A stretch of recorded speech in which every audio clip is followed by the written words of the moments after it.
The first 6 years of my life were spent in foster care. I didn't have a name, I didn't have a birth date, but I can remember my older brother calling me Sissy.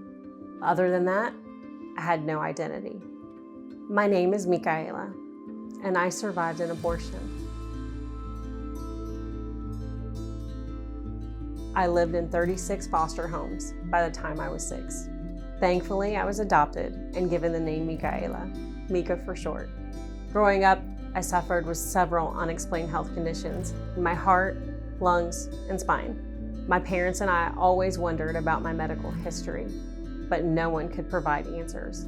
My birth certificate did not match my older brother's, and when I tried calling the local job and family services, they told me that my records were sealed.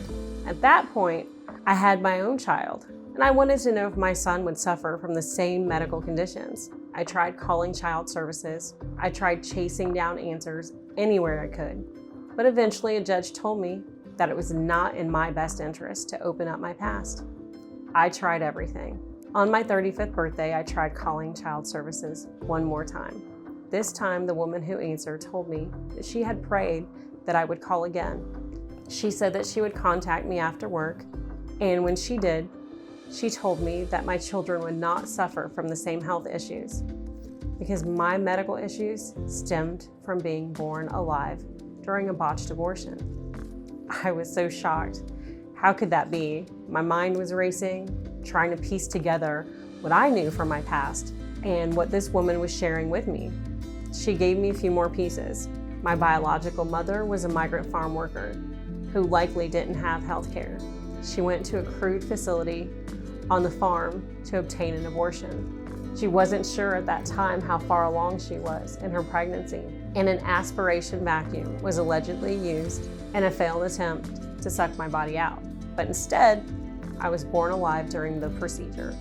When the procedure ended, my birth mother ran out, abandoning myself and my 2-year-old brother, who was left in the waiting room. I could have felt angry, sad, a range of emotions, but honestly, I left the conversation just so relieved. I'm thankful to have survived something so traumatic. I'm thankful knowing that my children's health is not at risk. I wanted to tell my birth mother how much I loved her and forgave her.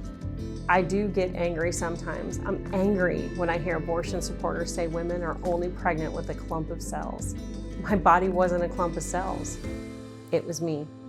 I survived a procedure that women are lied to about in this country every day, and that is that they are actually carrying a baby. This is my story, and I can't change it.